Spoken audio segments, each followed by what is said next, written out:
Olá! Olá, mis amores, como estamos? Como estamos, pessoal? E aí, prontos?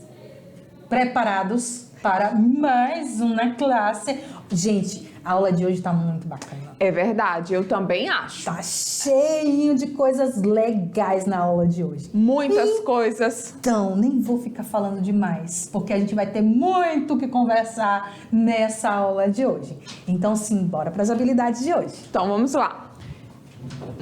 Perceber tanto o dinamismo linguístico que sofre a influência dos processos socioculturais e os influencia em línguas e culturas distintas. Conhecer e usar as línguas estrangeiras modernas como instrumento de acesso a informações a outras culturas e grupos sociais. Hoje a nossa aula vai ser sobre la fiesta. Olha aí, que são as festas espanholas. Que bueno! Já senti o gostinho dos tchá-tchá-tchás da vida. Mas antes de falarmos das fiestas espanholas, vamos ao gênero textual receitas e infográficos. Receitas e infográficos. Vamos lá fazer uma análise textual do Enem de 2014. Hablaremos sobre o livro El Lasadrillo de Tormes. Eu amo particularmente esse livro. Ele me lembra muito o passado, mas e vamos ver algumas curiosidades de Equador. Vamos olhar então? Então vamos. Simbora. Gênero textual, receitas. O que são essas receitas? As receitas, como vocês sabem, elas são classificadas ali, não é? Mediante o conceito de quê? Com qual objetivo? O objetivo dela é dar ali um detalhe de uma comida, ou pode ser de algo relacionado ao dia a dia e assim por diante. Nas aulas anteriores, como vocês já sabem, nós temos falado bastante sobre os gêneros textuais. Para quê? Para quando vocês chegarem lá na prova do Enem, vocês saibam que a função do gênero textual, ela tem a função social. E por isso que hoje nós vamos falar de receitas, não é, Tainá? Isso, a gente sabe que os gêneros textuais envolvem bastante coisa, as fábulas, as cartas, os contos, as receitas e infinitamente outros estilos, né? Porque comunicou, teve ali um pedacinho, é um gênero textual. O gênero textual de receita é um tipo de texto que, como a Ilha falou, ele vai fazer o quê? Instruir ou ensinar a preparar algum alimento. Nesse, voltado para a receita específica de comida. Isso mesmo. Ou a tomar um determinado medicamento, quando a gente fala de receita de remédio, né? Isso. Ou ainda muitos outros tipos de receita, né? Não temos só receita de comida, temos receita de remédio. Tudo que está ligado em passo a passo de como fazer é uma receita. É uma receita. Por exemplo, fazer crochê. É uma receita. É uma receita. Tanto que para você, quando você pesquisa, amigurumi, por exemplo, que é um tipo de crochê, ele vai dizer a receita do amigurumi. É uma receita, porque ele vai te ensinar o passo a passo. Passo a passo. E vocês podem ver aí no nosso slide que nós temos a receita do amor. É um passo a passo. Então, é uma poesia, mas em forma de receita, que é provavelmente o que vai acontecer se caso vocês se deparem lá nas provas do Enem ou de outros vestibulares, que é a intextualidade. Ou seja, é um texto conversando com o outro. Então, como nós estamos vendo aí no próprio slide, nós temos a receita do amor. Mas quem aqui tem como preparar o amor, não é? Já que é um sentimento, uma emoção. Então, a receita ela faz o quê? Elas explicam quanto, quase que não vai, quanto a realização de um alimento, detalhando o seu passo a passo, o que deve fazer para obter um resultado esperado, ou ainda detalhando o horário ou a quantidade correta de certa medicação a ser tomada. Na nossa receita do amor, nós temos 2 taças de carinho. E o que mais? 2 xícaras 2 xícaras de carinho, né? 3 cucharadas de abraços. 3 colheres de abraço? Conchada. Conchadas, né? Colheres grandes. Tem que ser aquelas grandonas. Uma pisca de paciência. Só uma pitadinha. Será? A minha pitadinha de paciência tem que ser com a mão de gigante. Olha aí. Um manojo de beijos. Que seria uma concha? Uma mãozada. Uma mão grande? E carícias al gusto. Ou seja, carinhos ao gosto. Olha aí a receita do amor. Que lindo que é, não é? A receita culinária, ela tem algumas características, né? Elas têm normas e regras que são precisas ali para sua escrita. E essas receitas, elas vão se dirigir a quem? Ao grupo, ao público em geral. Então, vocês podem estar se perguntando aí, mas professora, agora nós vamos aprender a fazer pratos de origem espanhola. Não, nós estamos falando deles aqui como gênero textual. E a receita, como vocês estão vendo, é um gênero textual. E ela vai aparecer ali categorizada. Por quê? Porque ela vai agrupar alimentos, ingredientes, tipo de preparação.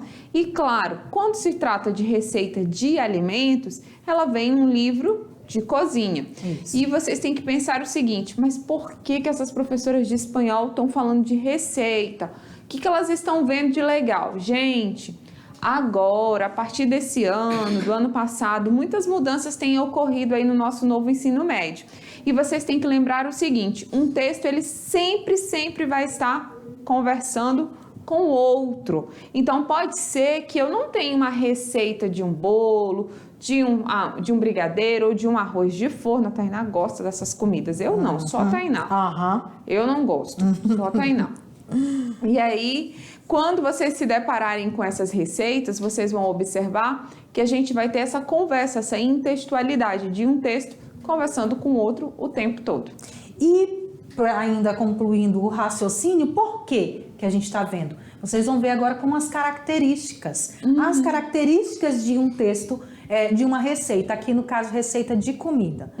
Tem a denominação do prato ou bebida acompanhada da sua origem, normalmente. Vem o tempo de preparação e em algumas ocasiões a complicação, tipo o grau de complexidade se é fácil, se é difícil, se é médio, essas coisas. Vem a lista de ingredientes e suas quantidades, as ferramentas empregadas necessárias e o passo a passo a seguir das ordens cronológicas. Então, a gente trouxe para vocês aqui um exemplo de receita, para que vocês vejam o porquê que a gente tem que também analisar. Porque ele vem escrito de 2 formas distintas. A receita é um gênero textual de 2 maneiras. Primeiro, ela tem toda a indicação de quantidade que você vai precisar, né? Então, ele vem dizendo aqui, uma pizca de sal a gusto, 6 papas. E vai falando da quantidade de azeite. E, claro, como é uma receita que envolve queijo, diz que você pode usar queijo à vontade ali, que né? Coisa feia, né? Eu quase que não gosto de queijo. E aí depois vem a preparação. Normalmente, quando a gente vai analisar um texto ou quando algum vestibular, alguma avaliação pede para que você analise o gênero textual receita, ele vai se basear nessa parte aqui, ó. Isso mesmo. É a parte da preparação. É onde tem o texto, mas em si mesmo. Onde tem as conjugações verbais, todas as indicações. E o que acontece? O gênero textual, receita, ele vem usando bastante, na verdade, quase que 99% das vezes, usando o imperativo. Olha aí, o porque modo. ele vem te dizendo... Faça, sirva, misture. Por exemplo, cozinhe, retire, olha ali. Mescle, que ele coloca lá no final. Mescle. Isso. Forme. Isso mesmo. E dore. Olha aí, viu? Vem usando todos os verbos no imperativo. Imperativo.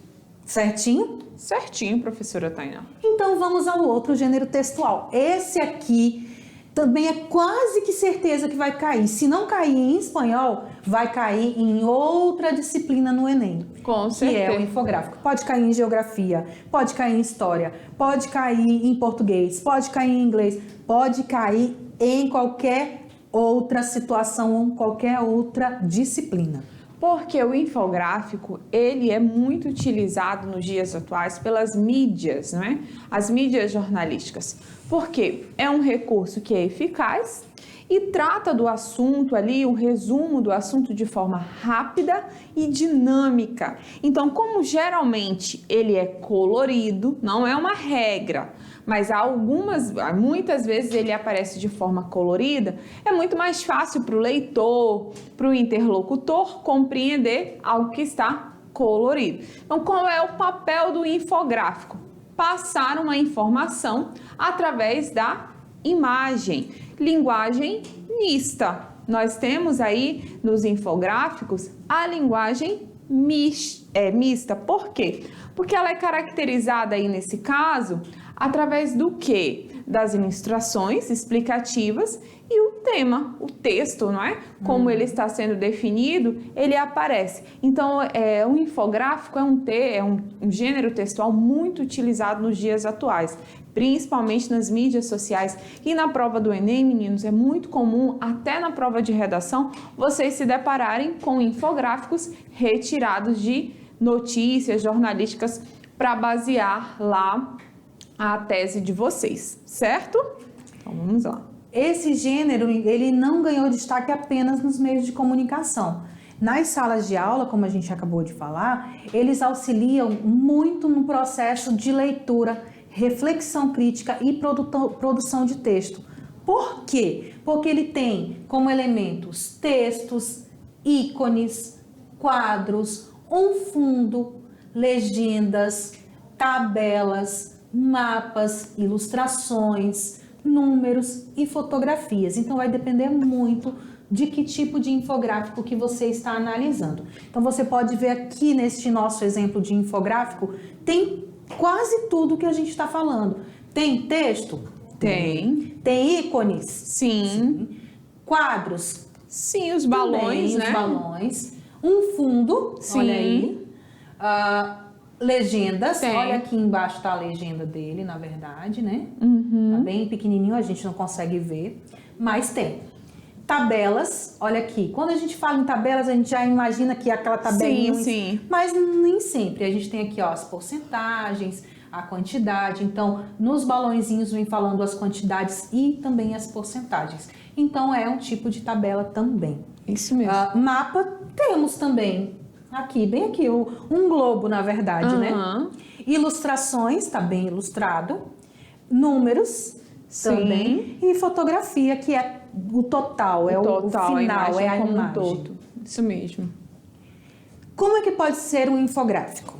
Ele pode ser enciclopédico, que ele é centrado ali nas explicações mais universais, como o funcionamento do corpo humano, e ele pode ser específico, que são os infográficos que tratam de assuntos que são mais específicos, que são daquele momento. Por exemplo, em épocas de pandemia, foi muito comum a gente ver ali diversos textos sendo divulgados nas redes sociais, na mídia impressa e outras coisas mais, infográficos falando sobre a pandemia. Então, tinha lá uma imagem do vírus e as suas causas, o seu remédio, como acontece a precaução e coisas do tipo. E no dia a dia, nos jornais, aparecia todos os dias um infográfico. Como continua aparecendo? Sim. Mostrando a quantidade de pessoas infectadas, as quantidades que estavam internadas, de curados. E hoje ainda aparece a quantidade de vacinas, de que estão vacinados. Então, a gente tem, assim, inúmeros tipos de infográficos. Analisando, sabendo que nós temos dois tipos, enciclopédico, né, e específico.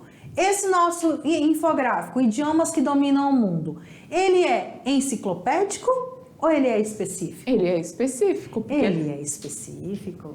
Por quê, Aila? Porque ele está aí falando de idiomas específicos que dominam o mundo. Então, o tema específico é quando tem você... um assunto muito específico. Isso, você consegue determinar do que está falando, diferente do enciclopédico, que ele é mais amplo, mais genérico, onde você tem ali várias informações sobre diversos assuntos. Isso, que aí é bem mais, como a Ilha falou, genérico mesmo, no geralzão. Então aqui não, ele está mais específico porque ele foi trabalhar e estudar os idiomas. Muito bem.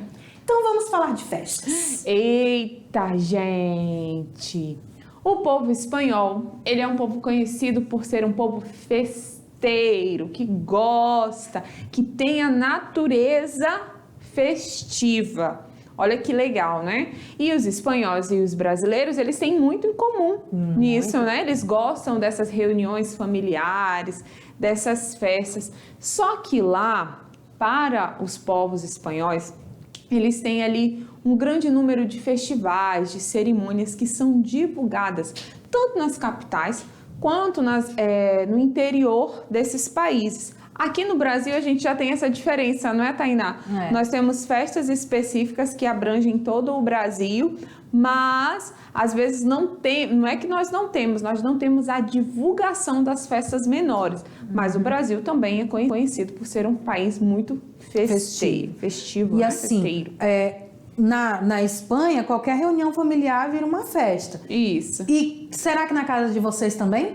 Olha aí. Tem muitas famílias brasileiras que um pequeno almoço de domingo ou um pequeno almoço de sábado vai virar a noite até o domingo. Isso. Então, essas festas, elas são totalmente recheadas de cultura, de tradição. No nosso país, as festas gaúchas, elas são totalmente cheias de tradição. As festas nordestinas, as festas nortistas também. Então, cada região do nosso país, ela possui o seu lado tradicional das festas. Assim como as festas espanholas. Isso mesmo. Então, vamos lá.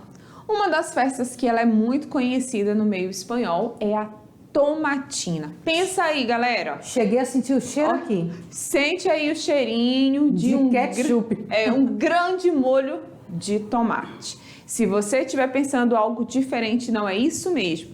Eles ficam no meio da rua, lá na cidade, em alguns locais como Buñol, não é? No mês de agosto, na Espanha.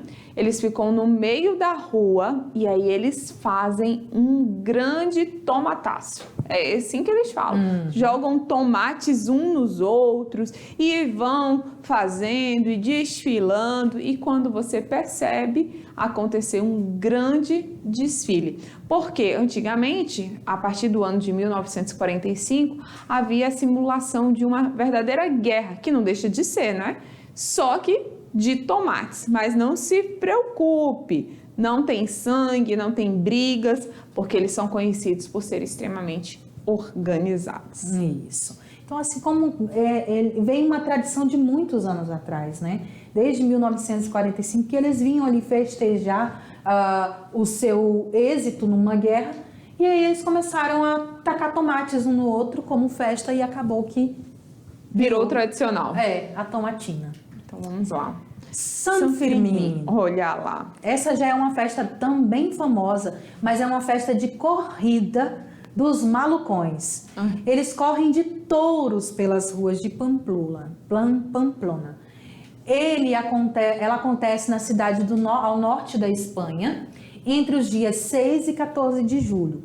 Época no verão na Europa e que faz atrair muitos turistas. Não confundam essa festa com a tourada, tá, gente? É diferente. A tourada, ela é muito desumana e ela já foi até proibida, não é? Eu sou totalmente contra. Aqui não, ninguém vai machucar o tourinho, pelo contrário, eles soltam o touro e a galera sai correndo. Mas lá eles machucavam. O início da festa ocorre ao meio-dia do dia 6 e é marcado pelo disparo de um foguete feito na sacada do Palácio Consistorial e o encerramento de uma das mais populares festas da Europa, que se dá à meia-noite, pontualmente do dia 14, sendo marcada pela música Pobre de Mí. Essa atração costuma ser a corrida de touros, feita em um percurso de mais de 800 metros, que passa por 3 ruas históricas da região terminando na Praça dos Touros. Agora imagine a confusão, gente. Eu nem quero E imaginar. eles saem correndo com esses lenços aqui, viu? Com Aham. esses lenços meio laranjados, meio vermelhos, para chamar a atenção do touro. Mas abrindo um parênteses, você sabia, Ila, que não é a cor, o touro não enxerga o vermelho? Não é a cor que irrita ele? E é o quê? É o balançado do pano. Olha, É o balançado que que irrita. interessante. É o chacoalhar do pano. Então, imagina um touro vendo esse monte de pano chacoalhando. Deve ficar maluquinho o bichinho. Tadinho. Aí agora a gente vai ver essas duas festas que nós vimos, elas são específicas da Espanha. Agora vamos ver de outros lugares no mundo. A gente vai falar agora da Argentina. Que é o Festival de Chacarera. Vamos lá, então. A chacarera, ela é uma dança nascida no norte argentino e ela é embalada pela guitarra, o bumbo e o violino. Então vocês podem imaginar que o ritmo dela é diferenciado por conta dos instrumentos os quais a tocam. O objetivo dela é valorizar o campo e, claro, além de alguns acontecimentos importantes que são passados com estilo festivo. Ela é dançada com bastante agilidade. Então, vocês podem pensar o seguinte, quando se é apresentada a chacarera, eles vão ali contando uma história.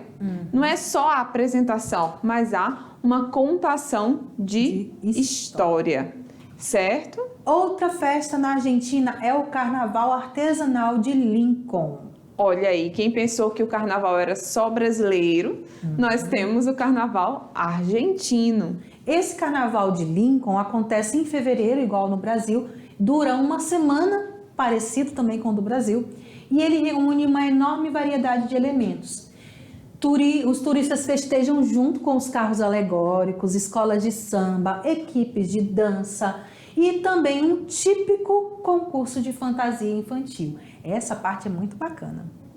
Essa festa é muito tradicional em Lincoln, considerada a capital nacional do carnaval artesanal na Argentina. Ele recebe esse nome de carnaval artesanal justamente por causa desse concurso de fantasias, que as pessoas têm que usar da sua criatividade. Quanto mais criativas elas fizerem manualmente também e artesanalmente as suas fantasias, mais ela tem valor. Olha lá.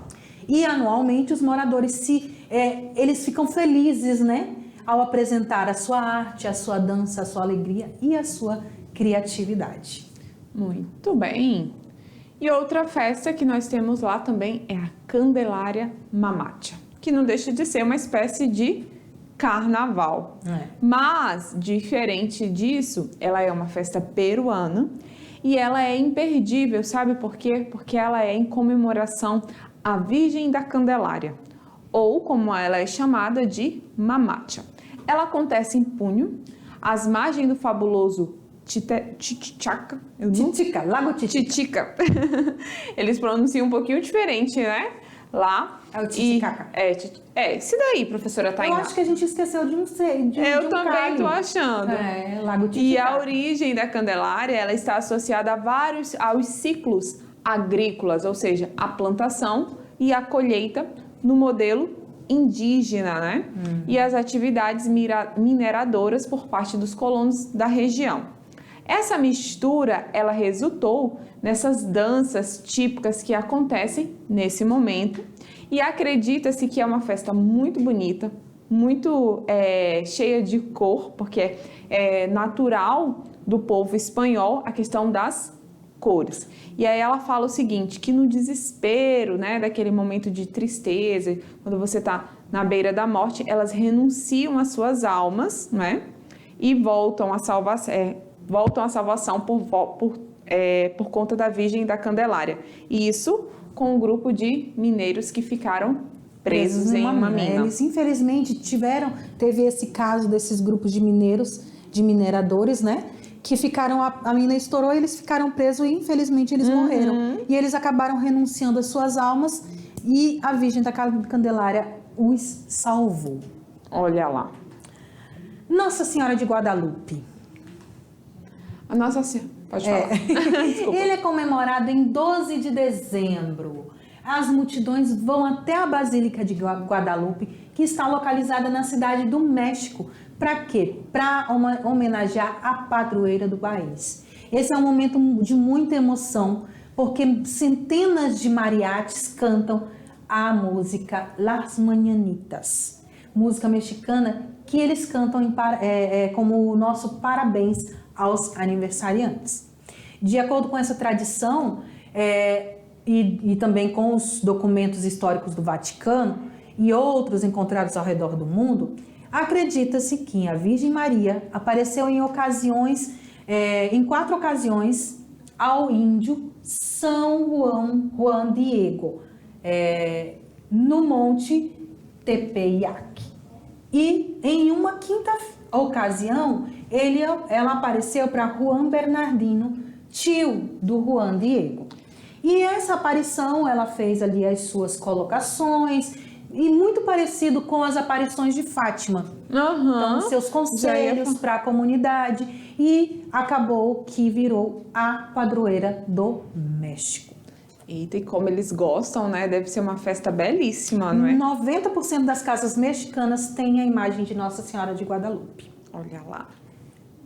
E vamos falar de uma festa que é belíssima. Quem nunca ouviu falar de Dia de los Muertos? Para alguns macabro, para outros não. Para os mexicanos, não. Para os mexicanos, não. Por quê? Essa celebração, gente, ela começa no dia 28 de outubro. E o ápice dela é o dia 2 de novembro. Nessa celebração, nessa festa, o que eles têm ali de inusitado? Eles acreditam, os mexicanos, que as pessoas que morreram, tanto crianças quanto adultos, quanto idosos, nesse período, elas voltam para rever os seus familiares. Elas voltam para rever os seus familiares. E nisso acontece lá algo bem interessante, não é? Bem inusitado. Bem inusitado. Só que lá é costume, nesse período, deles visitarem os cemitérios, os túmulos. Eles preparam altares com alimentos, velas, flores. E agora que eu digo que não é recente, mas já tem bastante tempo, eles têm um desfile que acontece. E esse desfile, ele virou patrimônio da Unesco. Olha, porque anualmente acontece a festa dos mortos. Para eles é uma grande festa, não é? Para quem ainda não assistiu e quer assistir de uma forma mais divertida, um pouquinho dessa história de como se dá, assiste aquela animação, aquele filme de animação que se chama Viva a Vida é uma Festa. É lindo. É lindo. Eu já assisti umas 10 vezes. Eu também. Eu gosto. É lindo, lindo, lindo. Que ele vai falar especificamente do Dia de los Muertos. Vamos já falar da Catrina um pouquinho. Olha a origem. Fala da origem e pega na Catrina agora. Já vou falar. Então, gente, de onde surgiu essa festa, não é? Por que eles acreditam nessa volta aí dos mortos? Essa festa, ela tem origem indígena e ela existe desde os tempos dos astecas e dos maias, certo? Inicialmente, a comemoração era realizada durante o mês de agosto, quando os colonizadores espanhóis eles chegaram lá e ficaram chocados com os rituais, porque eram rituais pagãos dos índios. E assim alteraram a data comemorativa para o fim de outubro e o início de novembro, fazendo então ficar mais próxima do Dia de Todos os Santos e do Dia de Finados, celebrado pelos católicos, né, pelo catolicismo. E aí, nessa época, né, tem 2 personagens que eles aparecem, inclusive, na animação, não é, Tainá? Que é a Catrina e o Chacal, que dizem que um não pode visitar o lugar do outro, mas que eles foram apaixonados em uma época passada. Olha lá, mais uma história de amor aí aparecendo. E o que acontece? A Catrina, ela dá o direito do Chacal vir à sua terra ou não, mas para isso acontecer tem todo um mistério aí por trás. E a Catrina que é a caveira mexicana. Vocês devem ver, já devem ter visto. Ela é muito conhecida, ela é símbolo do México e dessa grande festa. Então, vou deixar uma dica para vocês. Assista. Para nossa avaliação, é interessante você dar uma... Ou avaliação não, na nossa atividade, é interessante você dar uma pesquisadinha a mais sobre a Catrina. Olha lá. E agora vamos falar de Enem? Vamos lá. Chega de falar de festa. Vamos pro sério agora. Vamos falar do Enem de 2014. E na nossa aula nós falamos de infográfico. E olha aí, um infográfico claro e simples, não é? Com imagem, com legenda, com texto, com fundo, com tudo que um infográfico pode ter. E qual é o seu objetivo? Comunicar. Comunicar sobre o que, professora Tainá? Sobre a amamentação durante a gravidez. Isso mesmo. Então vamos passar para a pergunta, Vamos né? lá. As marcas da primeira pessoa do plural no texto da campanha de amamentação têm como finalidade. Olha lá, as marcas. As mulheres podem lactar durante o embaraço, intentando sendo uma prática natural e respeitosa com nossos hijos. Então, nós temos ali o uso da primeira pessoa do plural no texto. Ele serve para quê? Incluir o enunciador do discurso para expressar formalidade, agregar diversas vozes para impor valores às lactantes, forjar uma voz coletiva para garantir adesão à campanha, promover uma identificação entre o enunciador e o leitor para aproximá-los, ou remeter a voz institucional promotora da campanha para conferir-lhe credibilidade. Isso mesmo. E aí? A nossa resposta correta é a letra D. A finalidade do uso da primeira pessoa do plural, o elas, no caso, né, seria para promover essa identificação, tanto entre o enunciador quanto o leitor, fazendo com que eles se aproximassem. Se encaixasse dentro do texto, né? Isso. Olha aí o texto conversando conosco.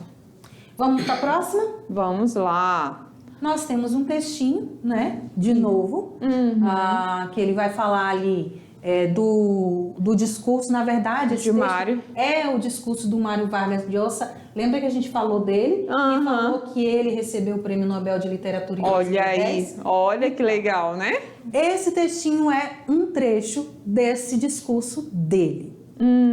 E a pergunta? O trecho apresentado trata do fazer literário a partir da perspectiva de Vargas Llosa. Com base no fragmento Me hace sudar la gota gorda, infere-se que o artifício da escritura, para o escritor é... Nós já, em outro momento, lá na unidade 1, se eu não me engano, trabalhamos esse texto da gota gorda. Então, vocês já sabem a resposta, né? Vocês sabem que a resposta é demanda expressiva dedicação. Então, observem o texto e o contexto. Isso. Então, vamos agora falar do Lazarilho de Tormes. Eu amo, porque eu só lembro o meu professor da faculdade. E eu também. A gente não entendia tanto de espanhol na época. Não, mas a gente sempre ouvia falar em Lazarilho de Tormes. E certo dia ele trouxe o livro, mandou a gente ler, e ele começou a ler na sala e ele ria. E a gente olhava um pro outro, tipo assim, não tô entendendo por que ele tá rindo. Por que ele tá rindo, né? Porque é um texto muito cômico. Sim. Só que depois que a gente foi descobrir isso também, né? Mas então, vocês vão poder ler. Na verdade, ela é intitulada como A Vida de Lazarilho de Tormes e Suas Fortunas e Adversidades. A gente até pode comparar ele com uma espécie de Dom Quixote, não é? Muitos autores... E ele é um romance anônimo, porque até hoje não sabe quem foi o escritor. Ele é escrito em primeira pessoa, em estilo epistolar, ou seja, como uma carta. E essa edição, a mais conhecida e mais antiga, está datada de 1554. Então é muito antiga, mas ainda é bem atual. Ela vai relatar a vida de Lázaro de Tormes, do século XVI. Desde o seu nascimento, fala da miséria da sua infância, o seu casamento e até a sua idade adulta. Ela é considerada uma novela, ela é considerada a precursora da novela, picaresca, ou seja, da novela ali mais comédia, igual O Cravo e a Rosa, Chocolate com Pimenta, Olha lá. que é as nossas novelas picarescas. E por elementos do realismo, com a narração em primeira pessoa, estrutura itinerante e ideologia moralizante e pessimista. Vale muito a pena você dar uma lidinha, uma conferida no Lazarilho de Tormes. Certo, meus amores? Eu amo. A gente, depois que você se acostuma com o estilo da escrita, porque como é de 1554, é um estilo de escritura bem mais antiga, com um estilo de... mais rebuscado, né?